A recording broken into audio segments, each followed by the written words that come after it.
Alright everyone, welcome back to Renovation Education. Today we're going to be talking about hanging new drywall, and I got my little assistant here to help me along.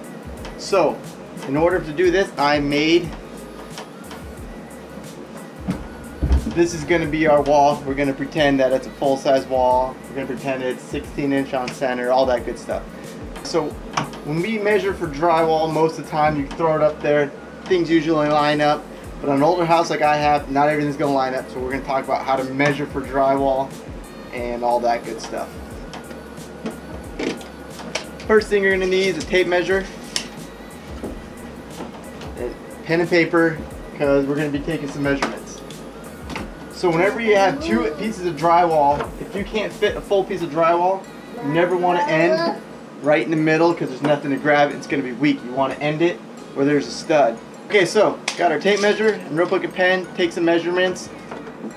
We're gonna measure the top. You always want to measure the top, and you always want to measure the bottom, because not every time our stud's gonna be straight, and things warp and move over time. So we want to take the top measurement, which is 14 1/8. 14 1/8. Then we want to measure the bottom, which is gonna be 13 7/8. That's why we measure the top and the bottom, because if I were to just measure in the middle, it wouldn't line up, and then your two pieces wouldn't connect right in the middle, and that's where you want all the grab strength to be. So let's go head outside and cut some drywall. Now that I got our drywall, you do want to make sure you use 5/8 inch drywall. That's usually pretty standard code in a lot of places. You can use 1/2 inch too, but make sure you use the same size drywall that's already up, or you're going to have a depth problem and you're going to use a lot of mud getting that flat. So we got our drywall, let's start marking it up and get ready to cut. Thanks.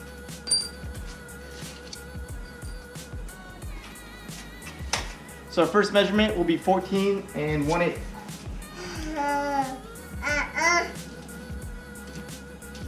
Then our bottom measurement was 13 7/8.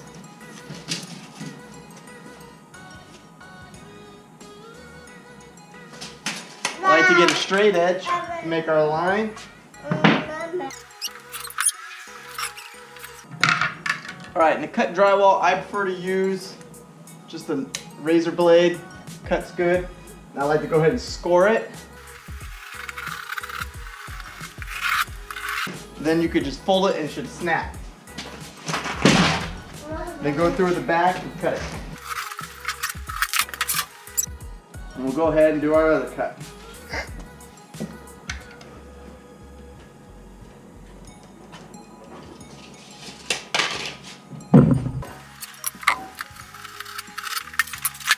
And there's our piece of drywall. I'm going to go ahead and cut the other one, and we'll go down and hang them up. Alright, now that we got our drywall cut, let's go ahead and try to hang it up.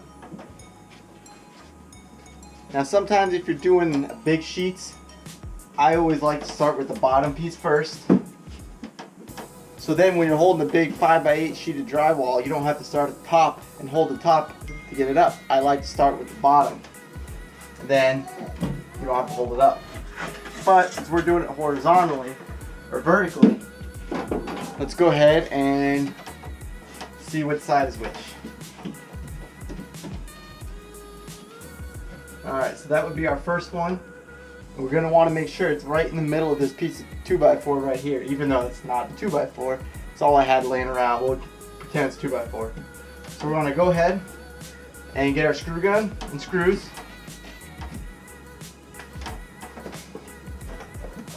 Now, I like to use an impact driver for this. You don't need one, you can use a standard screw gun and drywall screws. So let's go ahead and get this tacked up. Right now, it's important when you're doing any kind of drywall screwing that you want to countersink the screws in. Let me get a close up. Alright, you can see here, see how it's sunk in just below? That's how you want it. So when you go to put mud over it, you're not going to see that mark or that screw. Now I'm going to overdrive this in and you can see what happens. See there, I just pushed it in through and it's basically not even holding anything. So that's too far in. So if that happens, not a big deal. Or if you slip off like I did and poke a hole, not too big of a deal. Just go up above it and screw the next one in. It's hard to do this in film. Perfect, just like that. All right, you got one side up, let's go ahead and put the other one up.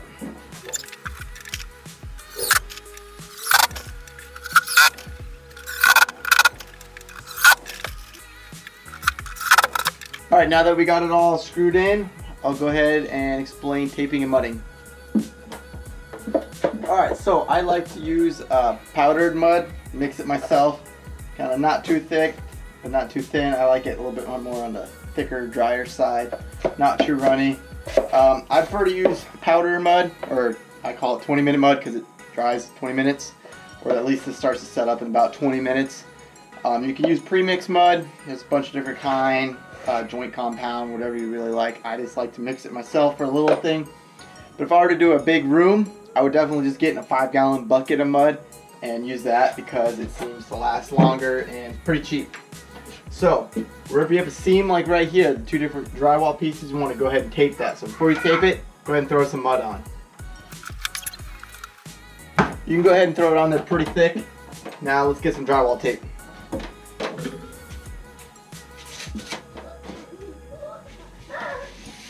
There's a few different kinds of tape. There is the paper, then there's the fiberglass. I don't like the fiberglass, and actually a lot of places it is not up to code to use in the commercial area.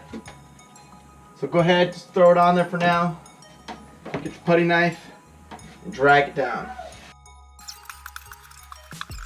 Just like that, and then you want to go ahead and cover it.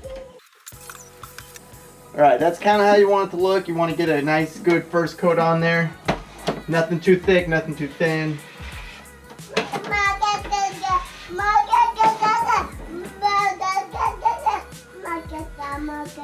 Hang on, Eli. Alright, now since you have the mud out, you want to get all your holes, screw holes too. So this doesn't need to be perfect. We're going to do probably, I like to do about 3 coats for a nice smooth wall. So we're going to go ahead and just let that sit for 30 minutes. We'll come check it later. So while this is drying, I'll go ahead and explain knives. These are broad knives. I prefer little ones for the first coat. It kind of goes quick, and I'm not trying to get it too smooth the very first coat. I mean, get it smooth, but you know, you're going to be going over this again a couple times. But for the second coat, I like to use a bigger broad knife. It just goes a lot quicker. Go ahead and smooth it out, quick and easy. So when this is drying, I'll clean these up.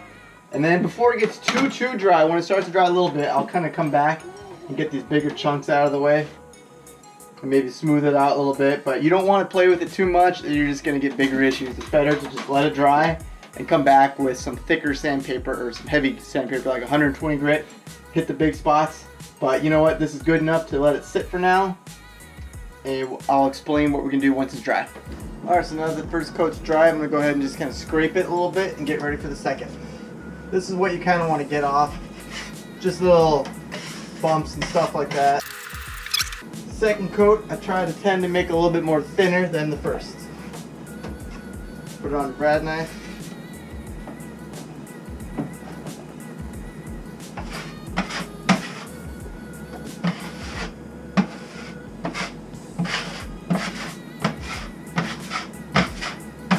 Then it's a little bit easier to tell the low spots too.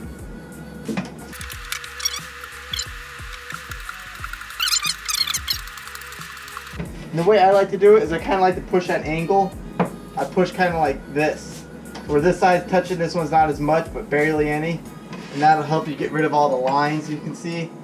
If you just go flat, you're going to get a buildup on both sides. So I like to push at an angle like that, and that gets rid of the lines.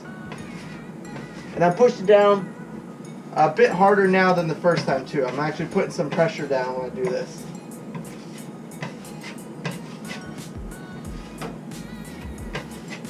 And it's better to take your time now than it is a sanding. This goes a lot quicker than sanding, so it's worth putting in the extra time to do it right.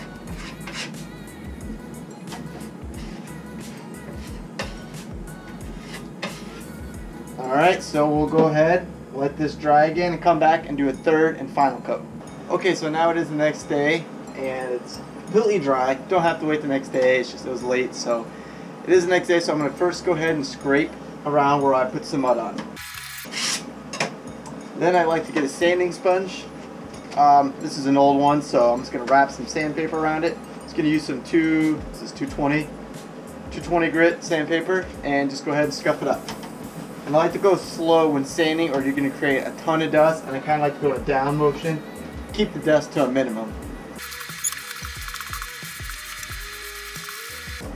Now it's hard to tell if it's smooth or not, so a rule of thumb I use, you can feel it, you can see it. So I'll just kind of go ahead.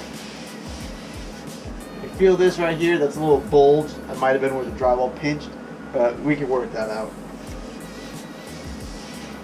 Alright, feels good to me. Let's go ahead and put a second coat on, or a third coat. Alright, and third and final coat.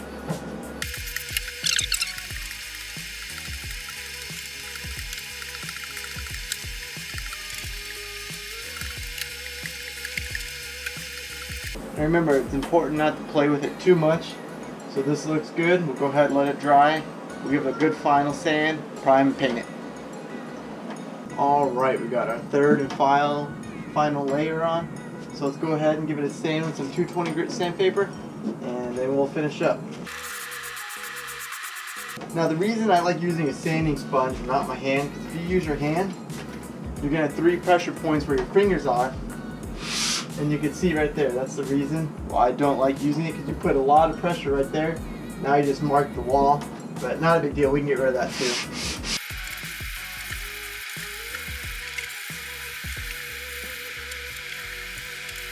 Alright, now you really want to make sure you spend a lot of time making sure it looks good, because this is, you know, paint won't be able to hide much. It'll hide a little bit. And we can explain that in the next video. We'll be talking about primer and paint on some bare drywall and kind of explain the different paints, different nap rollers, and different processes. So I hope you like this video of kind of the basics of hanging drywall and the basics of taping and mudding. If you like the video, like it, subscribe it, leave a comment down below if any future videos of any stuff you want to see. I got a bunch of videos planned for this little wall we just built here, so if you subscribe, you'll see the rest of them. Alright, thanks. See you later.